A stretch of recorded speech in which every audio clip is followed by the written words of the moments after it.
Well, obviously, you know, that surge we made in the first half, he was a big part of it for the shots that he was making. And, you know, anytime, you know, we can get somebody to complement our size, you know, with outside shooting, just helps us have a good balance. And, you know, we got the game in a really good position, you know, with about 3-4 minutes to go in the first half. Then Indiana closed out the half. And, you know, I think cut it to 8 on that last shot by Green. But the surge that we made, you know, he was a big part of that. And we just missed some threes and had a couple breakdowns there at the end, or we could have been in a pretty good position at halftime. The way that you sort of re-emphasized the post in the second half, getting Right. the ball inside and the foul trouble that it caused, how did that change it? Right. Well, that's what we wanted to keep going inside to Swanigan and, you know, hopefully Haas, but obviously, you know, he couldn't stay in the game long enough, you know, with the calls that were made out there. I mean, both teams, you know, suffered from, you know, foul trouble and Haas being out and then Bryant being out and then obviously Davis, you know, being out in the game. But we just wanted to keep getting the ball inside. When we were getting the ball inside, you know, whether we were driving the ball or posting up, you know, good things were happening for us. Matt, can you just put this in perspective, what it means to win the Big Ten championship on your home court against IU on senior night? Well, you know, a lot of, you know, good things, you know, at once.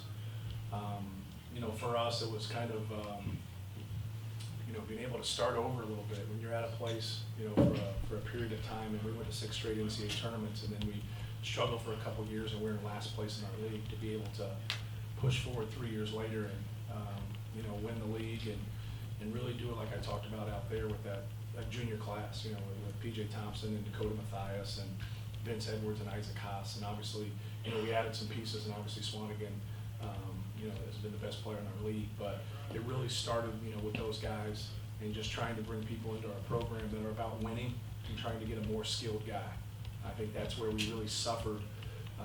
You know, Klein and Dakota Mathias have really improved on the defensive end, and we've been able to make some strides in that area, and Mathias especially. But it means a lot for our program. You know, it's there's a lot of tradition here at Purdue. There's a lot of tradition within our state. Obviously, Indiana has a great deal of tradition also, and they've, you know, had success here in the past 5 years, winning the league twice themselves. So, you know, we beat a good team today, and you know, we were very, very fortunate to get those guys into foul trouble. And sometimes that's, you know, we shot 8 free throws in our last game on the road, and so I, you know, I know how they feel. And but we just wanted to keep establishing it and you know, keep throwing the basketball inside and continue to be aggressive. Did you want your guards to be more aggressive, specifically Dakota? We wanted them to drive. Whether we were going to post up or not, we wanted them to drive the basketball. We felt like we had to get the ball inside, whether by post feeds or by dribble drives. We thought good things were going to happen if we could do that. So that's what we were trying to get them to do.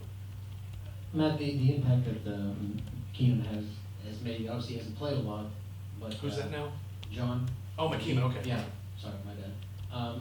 Again, he hasn't played a lot, but I'm assuming he's done the things that maybe we can't see. Right. Well, he was the only one that's been here that was in last place and now is in first place.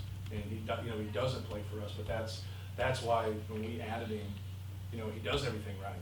You know, education's important, school's important. You know, he works on his game. You know, he's always in the gym, you know, trying to get better. And deep down, he knows, you know, he's not going to get in. And but he's just been a great piece to our puzzle, and you know, has a lot of substance. And you know, that's what you need. You know, people always say that's what you need in a walk-on. That's what you need, period. You know, and that really helps your program. Those things, just like bad things, are contagious. You know, guys like him, you know, good guys like that, they're contagious too. Do you personally let yourself enjoy this? Because you seem like you're always the guy who's, you know, the next thing. Right, yeah, you know, I don't enjoy it. I was mad at PJ there at the end. You know, he missed his free throws, and he's been great for us. And here I am, and those guys are celebrating. I'm wanting to know why he fouled that guy at the end and why he missed his free throws. And but you know, PJ's been great for us, and it just kind of shows. You know, you look at guys that are 3 stars, 4 stars, 5 stars, and all that stuff, and you know, you got to get guys that are about winning. And you know, PJ's about winning. But no, there's it's kind of hard. I think every coach who gets out of coaching, whether that's their choice or somebody else's choice, I think the thing they say when they get done, whether they retire or get fired or whatever happens, is, I wish I would have enjoyed it more. But it's impossible to enjoy it. You know, no matter what you do, somebody's mad. It's just the way it is. You know, and so you're constantly thinking about, you know, what can I do for our program? What can I do for our team and our players? to get ready for that next game, you know. And then once it's over, you know, there's only one team that wins. You know, now you know, people are critical of you, and now you got to be able to, you know, just do what's best for your program. And, you know, that's what we want to do. We want to just keep improving and getting better, and not settling. You know, you're celebrating out here. We got a game to play. You know, we got a game Sunday. You know, it's an important game. And so I think someone has to keep the balance. Coach, they say you want to play back here. Okay. Thank you. You're welcome.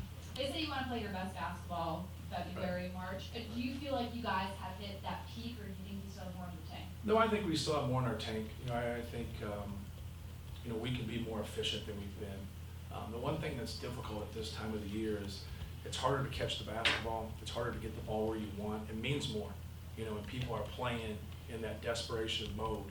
And you want to be in that mode too. So the best thing to do is try to flip it on those people. But everything's just a little bit harder. But, you know, I think we can be better on the defensive end. We gave up a lot of points today. You know, we haven't been the best the two previous games on the defensive end. So that's what I like to see, you know, us improve.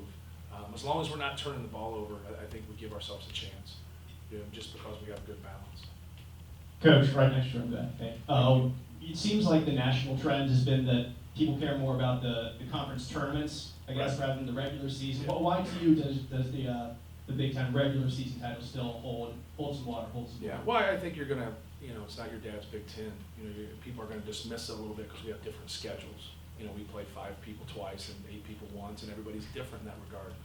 So people are a little dissected, you know, how strong was their, it seems crazy to me that they say that you gotta compare people's conference schedule, you know, and their strength, you know, because in your mind, everybody plays the same teams, and that's not true. So, no, it is, you know, when you play 18 games and you end up, you know, winning your league, it's not 3 games, or it's not getting into the tournament. And, you know, we've seen on neutral courts how a lot of crazy things happen where, you know, the best team doesn't win.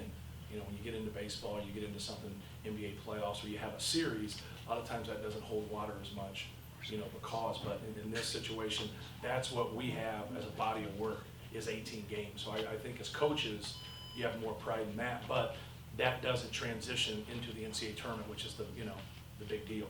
And so when that conference tournament comes, you know, that's our transition into the NCAA tournament, and I think that's why it gets more attention, and it's more excitement. It's more exciting. You're gonna see more upsets, you're gonna see more things happen when you get onto a neutral court. Matt, you said you don't get to enjoy this experience that much, but what do you hope players take out of this?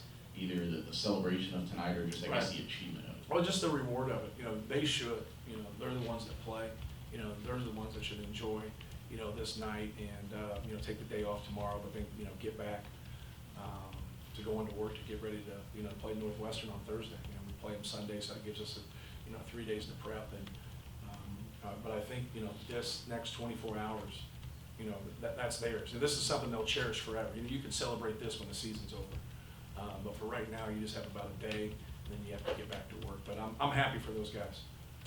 You know, we've had a lot of, you know, people doubt them. You know, we've had, you know, our best player is a guy that has, you know, handled unbelievable adversity. We handled adversity tonight with, you know, the foul trouble and the different runs that they made. But, you know, we got some guys on our team that are just, you know, good, solid basketball players that take care of the ball and, you know, make shots and are skilled, and they're great compliments to our size. Okay, thanks, everybody. Thanks. Thank you.